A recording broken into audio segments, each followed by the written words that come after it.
Hello everyone. Welcome to my very small knitting YouTube channel. My name is Isabelle. I am in France. I have 3 sons and I have 3 cats. Some say it's related. And I'm bringing you these videos in English because I miss my English. I used to work and live in the United States, but that was 30 years ago, and even though my reading and writing and understanding is okay, and I have, continued to practice my English this way, I miss talking in English, and I don't have that many opportunities to do that in France. So this is why I decided to bring you these videos in English. So today it's gonna be a very usual format for a knitting video where I will bring you what I have finished, what I'm working on, and the one only pattern I have bought. So if this sounds good to you, please stay tuned. Okay, first, what I have finished, my finished objects. And I'm gonna go, I have 2. In chronological order, the ones I have finished first. And you may remember, I had this sweater that I had knitted with cotton. The sweater, I did not like the fit. It was not the pattern's fault, it was my fault. I did not like the fit on me. So I ripped the body to keep the yoke that I liked very much, to knit the body again. But when I knitted that again, the cotton, even though, so the first time around I did not wash it, and it was very crinkled, and it had kept that crinkly state. So what I did again below the yoke was a very, very different look from the yoke. The yoke was very smooth, and the bottom was all crinkled. So I did knit a few rounds, and so I decided to wash the cotton, and the cotton remained crinkled. So I left all of that in some dark corner, and I forgot about it. When I knitted the half and half triangle wraps from Pearl Soho, and when I joined Cadillac Knits Cal, I found out, maybe they released it before, they had half and half also washcloth pattern. All these patterns are free. So at some point I said, okay, I'm gonna unravel the whole thing and I'm gonna knit washcloth. So I did a towel that with the recommended stitches from the pattern. You may have already, the past is this way for you, I have to remember. You may have already seen it in a previous podcast. So video, I knitted what ended up being a small face towel because it's too big to be a washcloth. So I reduced the number of stitches, and I'm now using both the towel and the washcloth with what I had knitted. But what I liked very much with just plain garter stitch, I liked very much the crinkled and the irregular texture this cotton was giving me. So I have 2, I'm sure I've shown one, but I have 2 t-shirts from the past that I knitted, and my mother knitted one for me, and I'm not even sure I recall which one she knitted and which one I did myself, that I brought to the United States. So I arrived in Atlanta, Georgia. It was 1988. So, it's been quite a long time. And this is the one I was thinking of. It's made with raw silk. It's basically 2 very simple rectangles, 2 stitches here for the shoulder, and it's in garter stitch with a very, very, very simple ribbing at the bottom. This t-shirt I've worn every summer since I've had it. So I don't hand wash it, I wash it on the delicate cycle in the washing machine, but I leave all my clothes to air dry. I never use the dryer, but for towels, you know, or sheets, bed sheets, or things like that. So anyway, this one I also had when I moved to Atlanta. I think this one my mother made. It has a small ribbed at the top, 1 by 1 ribbed, and at the bottom. And I think it's another. I will find the name of the pattern. I've made a scarf with that pattern. You know, it's 1 and 1. All these ones are all knitted on the right side, and you alternate 1 knit and 1 purl on the for the inside of the ridge. So I'm not sure I recall the name of this stitch pattern, but I will find it again. So once again, you know, a very simple t-shirt. This one is in cotton, but it's a very fine cotton. It's, you know, the silk one is very white, is white. This one is more an off-white or a cream color. Anyway, I wear those 2 t-shirts every year. So I decided to make another one from the cotton I had unraveled from the sweater I did not like. So I made just 1 rectangle. I did not even do any short rows. I was thinking I will make short rows. No, I just knitted one a little bit longer for the back of the t-shirt. I finished with an I-cord because this fabric is a bit heavy. It's plain garter, so I purled on the wrong sides. But I don't mind purling because, you know, I'm a picker. So my movement is almost the same for knitting and purling, and it doesn't hurt any. It doesn't hurt my fingers or my wrist. So I just sewn the 2 rectangles, and I made an I-cord at the top. This I did not know at the time. So that it's a bit more stiff, a bit more resistant.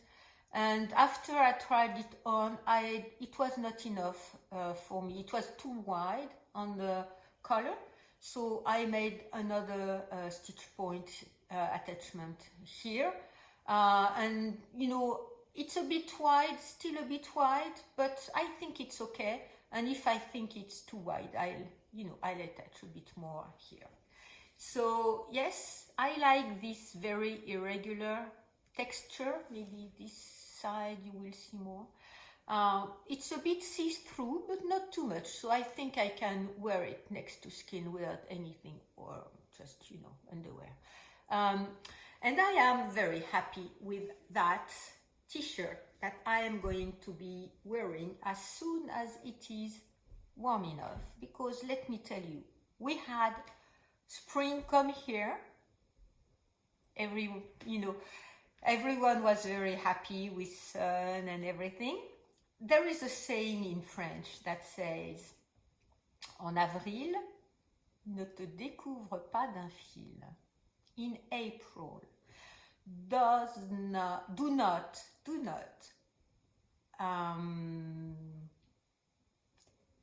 I should have thought or looked for the translation about that before I record. Do not remove 1 thread of your clothing in April. And there is another saying that says, en mai, fais ce qu'il te plaît. In May, do what you want. So we are still in April, and we had that very cold period. And right now it's right in the middle. We have sun, not too much rain, not too much sun, and it's in the, around 10 or 15 degrees centigrade, so Celsius. So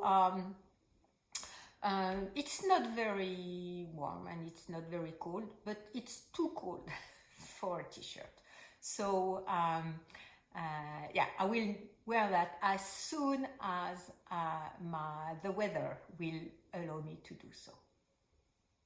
So my lady cat was at the window, so I stopped to open to her, and Onyx left the house at the same time. So okay. Next, my second finished object is the scraggy color, and it was a very fun knit, and it's a very, to me, spectacular finished object. So the pattern is from Meret Butzberger. She's Butzeria about everywhere. The pattern is very, there is no difficult stitch. It's all knit and pearls, knit through the back loop. Yarn overs and, you know, make stitches. But the arrangement and the final color is just spectacular. It won't fit with my today working clothes. I need to go to work in a bit. But so okay, let's forgive me for my underlining clothes that do not go at all with this color. But I've worn it with a dress. We went this weekend. My youngest was home for his birthday, and with my oldest, and my middle son could not make it, so I might make a bit of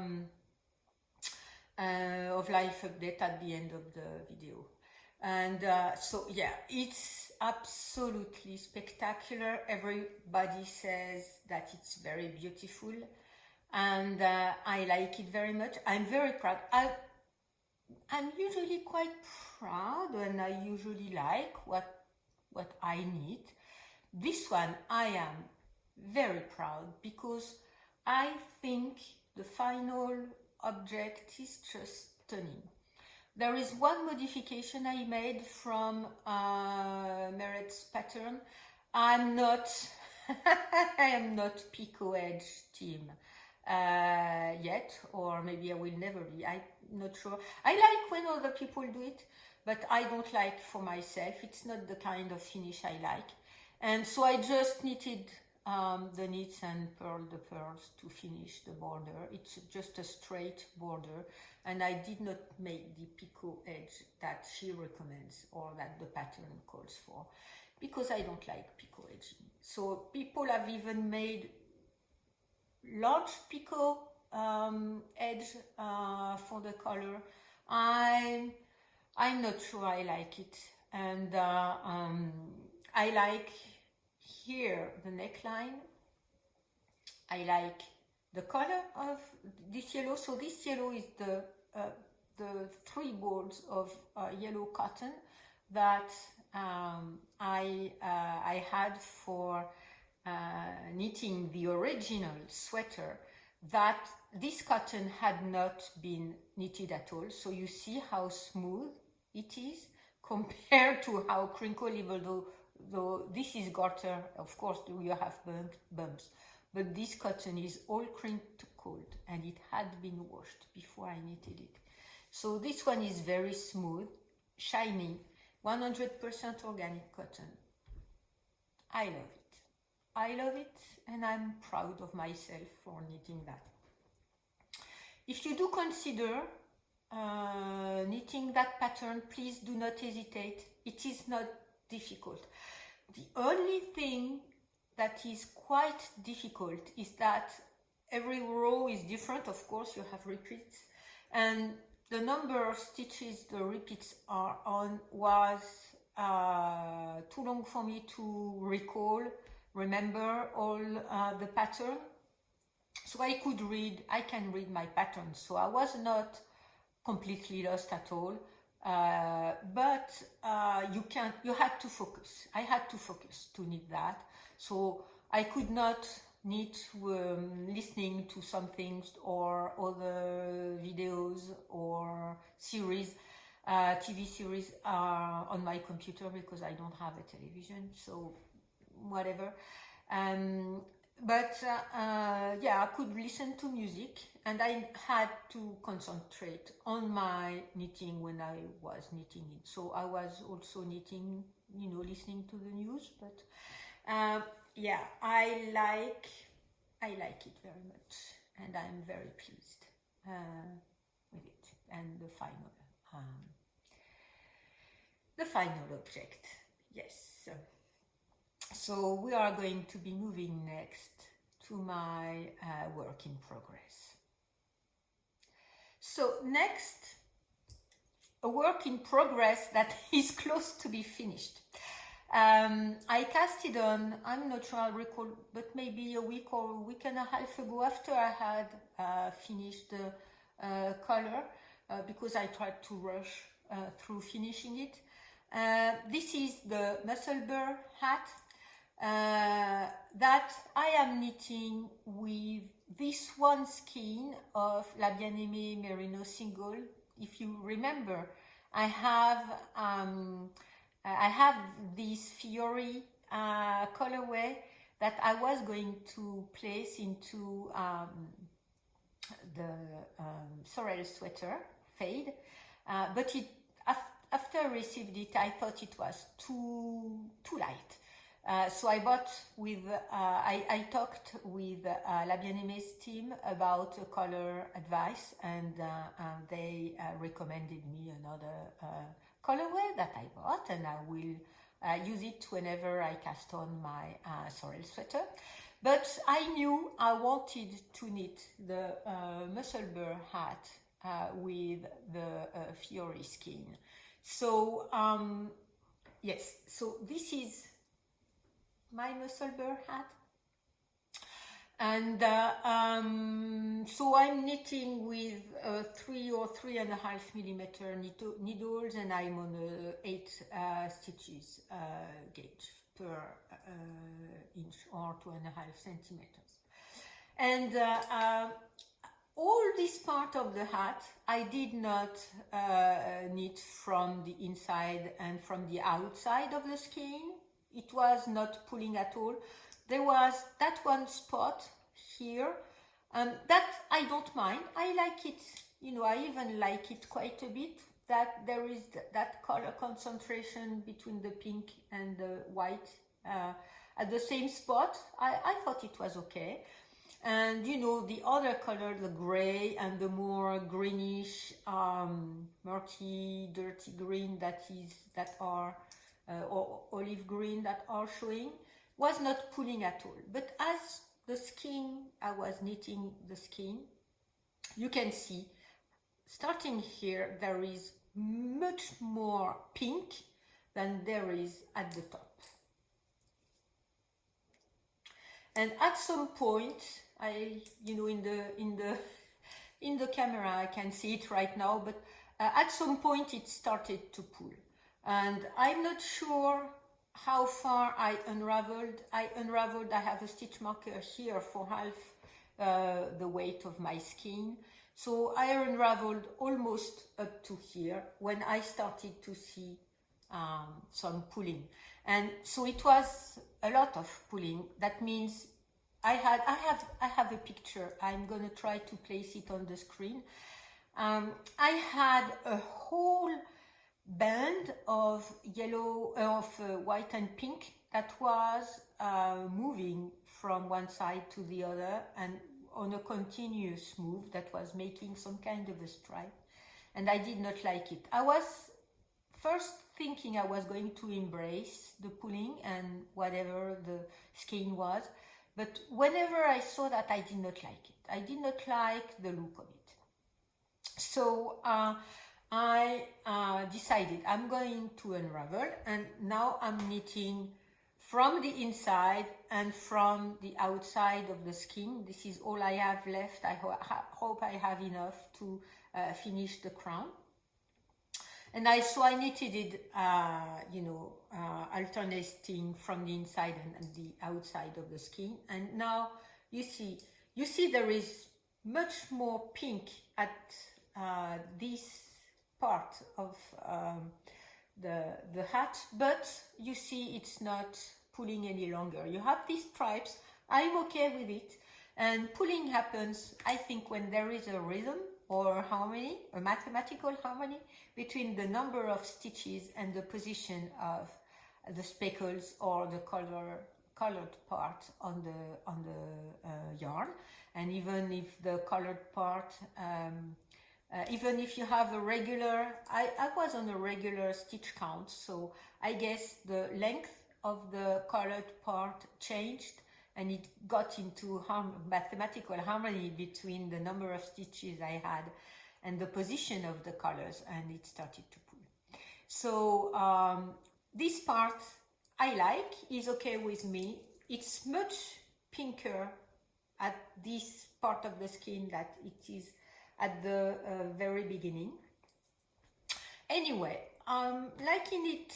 I like this. I'm pleased with what I'm getting, and I wanted, of course, I bought the pattern to knit with that skin. I had that skin in mind, and but I have another project in mind for my sons to use these patterns with some of the yarn my mother gave me. That is mostly acrylic, with, you know, between 10 and 20% yarn depending on the skeins that she gave me. And it will be much easier for my sons to take care of hats or scarf, or even my youngest asked for mittens, than 100% beautiful yarn, and as the ones I used when I knitted their Christmas presents last Christmas. So with on that project, I have a very small stitch marker that is from the Knit It festival, and that's one of my that's Theo, my second son, Christmas present, and these are coconuts stoppers that I got at Midas. That is a local yarn shop, not local to me, in Hamburg.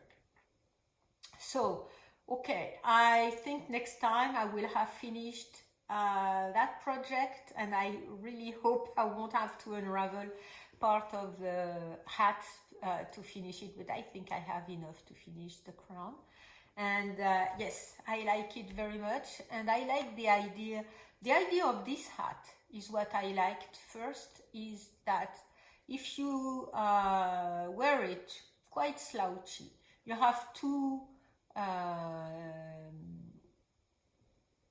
I've lost the word, two fabrics. It will come back to me if I'm not looking for it. You have two layers, that's the word. You have two layers on your ears, and if you fold the brim, you have four. And so when it is very cold, I always get very cold around my ears and of course my neck.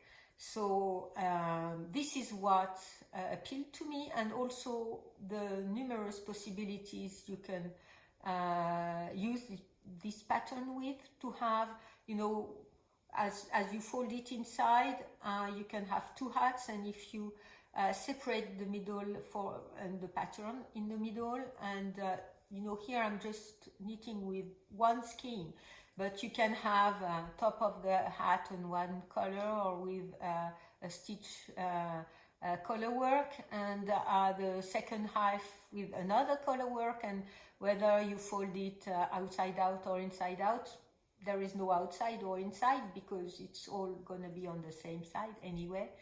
But you will have one aspect for the hat, or a second aspect. So that's what I liked. And in the same hat you can have several objects, and I have a couple ideas that I need to be thinking through, and, you know, look for the yarn and the yarn combination I can use from what my mother gave me, and knit hats for my sons and maybe for next Christmas.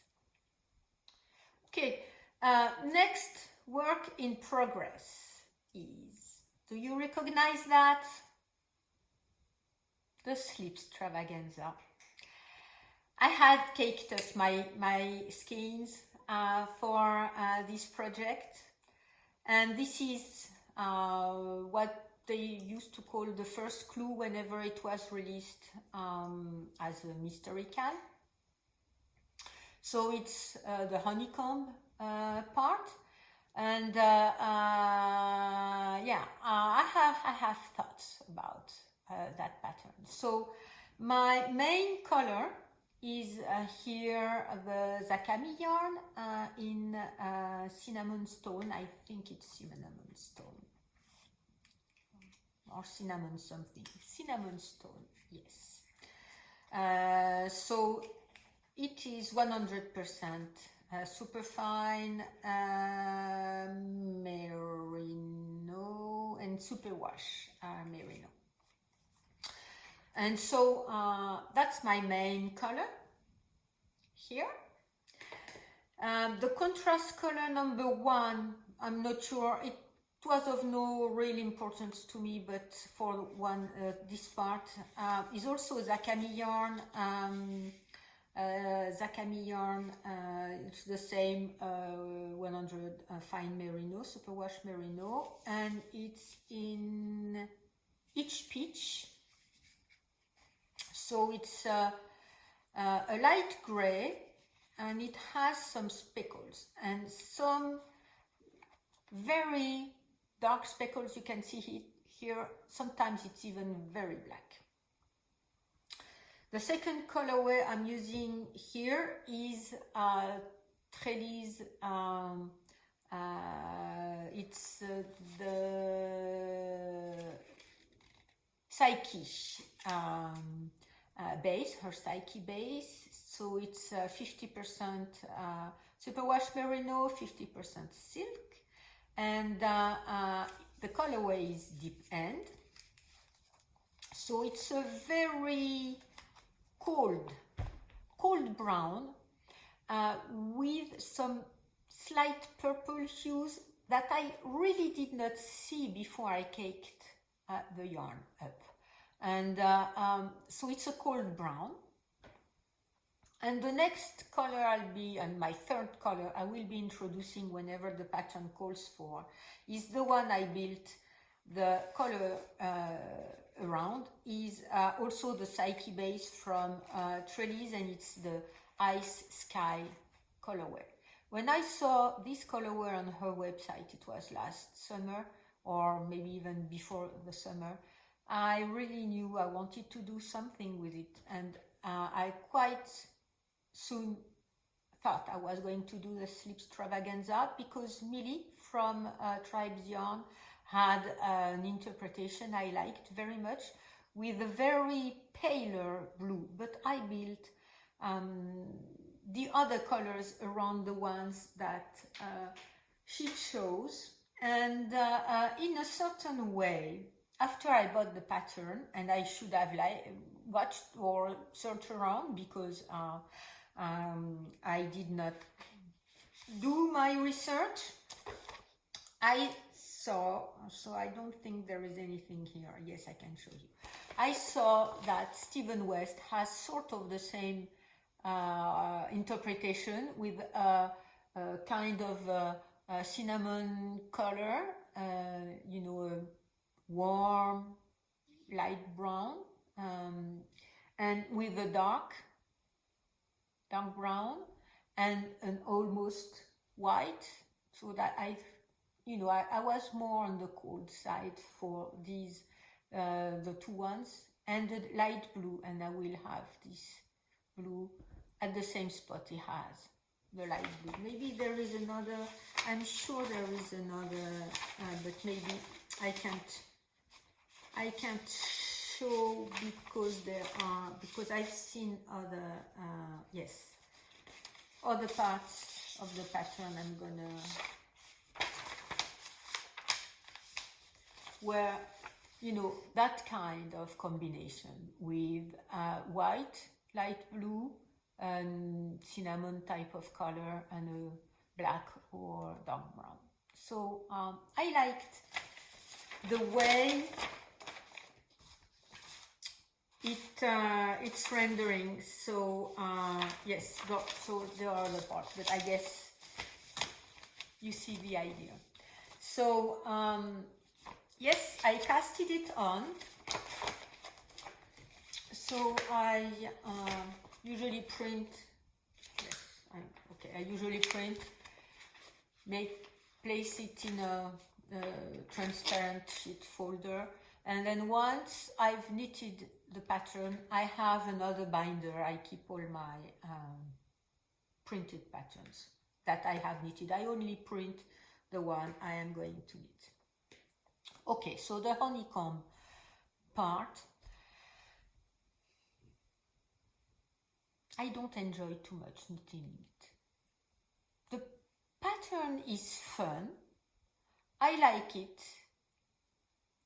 Every other row you do something, and I guess it's just my own state of mind that right now needs to be, I've placed it away, but knit and knit and knit and knit in the round for the muscle burr hat. This is what I like doing. It requires my attention. I gave my attention to the scraggy color,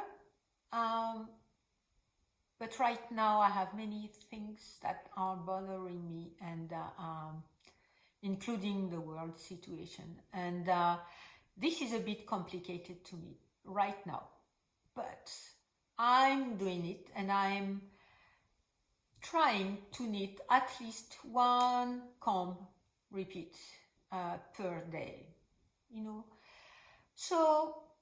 so far it's okay. I think when I move to the other part, it's gonna be maybe a bit more rhythmic, a bit more mindless rather than mindful. I've seen, you can do plain comb filling. I like the stripes. So this is what he did, and this is what Millie did. So this is what I did. I like the stripes. You have the background here. I'm doing the Weave Steven for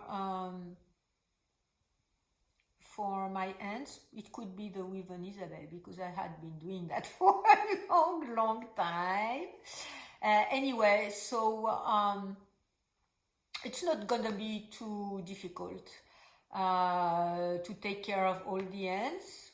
Doing that, I think I will wash the shawl before I cut all the ends off, and yes, this is where I'm at, and so I'm slowly decreasing. So you every time you need one honeycomb, you lose one on each side. So, and you need to have, I don't recall how many for the whole body. I think it's of the shawl, of this part, I guess it's 9 or something like that.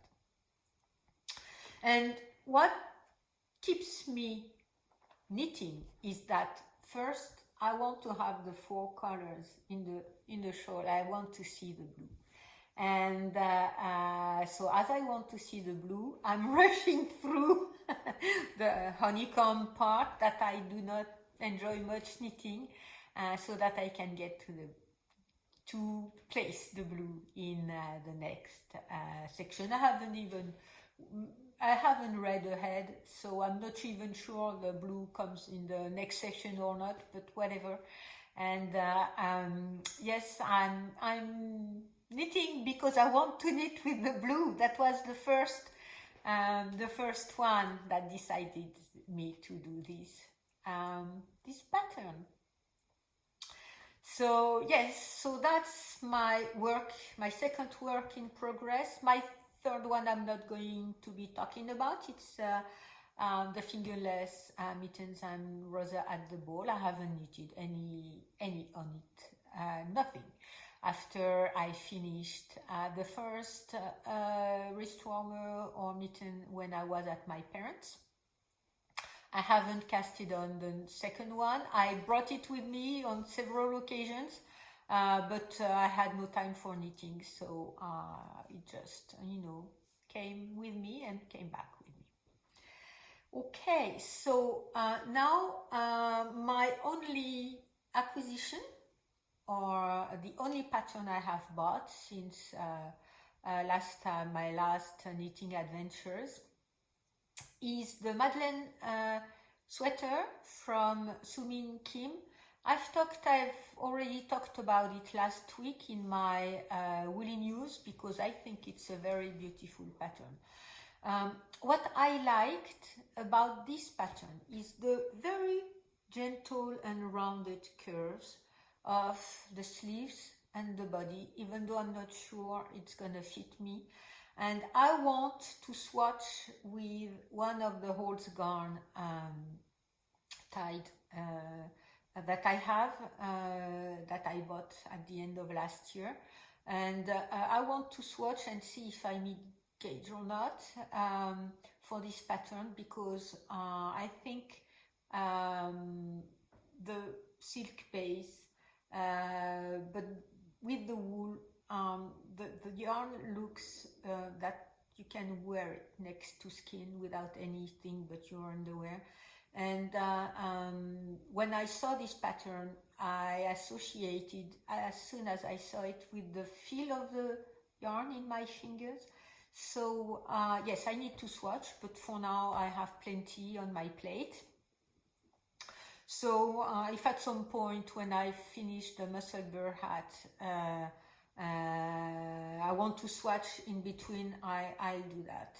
But after that I will concentrate on the slip extravaganza so that I get it finished. I would like to have it finished for this summer and bring it with me, because I think it's a happy summer color for the shawl and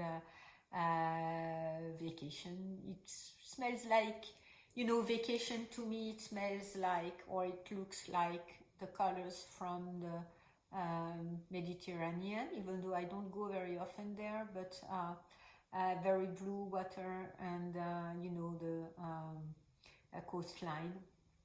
So yes, this is why I want to be knitting this shawl before I leave for vacation. I hope I will be able to finish it at that moment. Okay, so that's all I wanted to be talking about. If now you don't want to be listening about my rambling about my life updates, I will see you. I thank you for watching, and I will see you next time. Okay, so life updates. Maybe we can start with the happy ones, or maybe we should finish with the happy one. But yeah, my youngest son, Paulin, who is in Rennes right now, he's a musicology student. He's at the university, and he came back last weekend. He came back home for his birthday. And he was born at the very end of March. And my eldest son, who is, you know, part-time living at home with me, it was also his birthday. So we had decided on Easter weekend, that was a 3-day weekend vacation here in France, together, all of us, and including my middle son, who is in Toulouse, but Theo could not make it back home. Because the airplane fares were so expensive, the price increased a lot.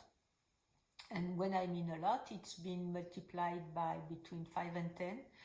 And it's a full day drive or train. So for 3 days, you know, it's a bit complicated for him to come back if he cannot fly. So yes, so he could not come. So we had a video call on Sunday night with he had bought a cake and I had bought cakes, and we went to the restaurant on Saturday night with my eldest son and his girlfriend and my youngest son, and we went to a crêperie. Crêperie is where you can eat crêpes, which are the sugary version. Crêpe is only for sugary version, and what we call galette. And galette is the salty version of the crepe, and it's usually made with a different flour, dark flour, and the crepes are made with light white flour. So we had, crepes and galettes, or at least galette and crepes, and with apple cider, and because it's usually what you drink with galette and crepes. It was a very, very pleasant moment. I enjoyed it very much. And so after that, my youngest son went on his way with some of his friends, and my eldest son came back home with me, and I drove his girlfriend to her apartment because she was working on Sunday. So she had to be at her apartment because I live a bit further away from the city. So that was a very, very good and pleasant moment, and including the fact that my parents are doing okay, not worse, not better, just doing okay. They are in a stable condition, and this makes me a little bit less worried about them. So we talk on the phone on a regular basis, and yeah, they're doing okay. So for now, I am not too much concerned about them, and that is good. What is concern, of a lot of concern to me, is the news from Ukraine and the war in Ukraine, because we have to call that a war. It is a war. And all the people suffering, all what we are discovering as some journalists can go and report, and people can report what's happening after some cities get destroyed and invaded. And yes, this is of a lot of concern to me. I'm doing my things on my own. I will leave you the usual links I have for UNICEF and Red Cross, and for their the operations they have for Ukraine. Please do, and I know you are doing what you can wherever you are, and even if it's only sending good thoughts, and yes, because all the people who are forced to leave their houses, their homes, their cities, their towns, all the people who died, and all the disinformation that is around this war. It's of much concern to me, and about every day I'm thinking about people over there, and I'm sending them all my best thoughts and best brainwaves, and I hope they can bring some kind of happiness in their lives, that they can find some kind of happiness, and that you can also find and place some happiness in your life, because it's not gonna come all by itself, never. And in particular in these very dark and troubled times that are worrisome, and I did not think I would live in a war. I'm not at war in my own country and where I live, but we are in a war. And after 2 years of a pandemic, the war in Ukraine is, one more thing we have to deal with. And I hope you can bring happiness in your life and find happiness. And I hope your knitting is bringing you happiness, one stitch after one stitch. And that you can either, use a mindful knit so that your mind is not wandering, or a mindless knit that allows you to have your hands occupied without thinking much. And yes, I hope that the next week or so, you are going to be okay. That you can, place happiness into your life. And in the meantime, I will thank you for watching, and I will see you next time.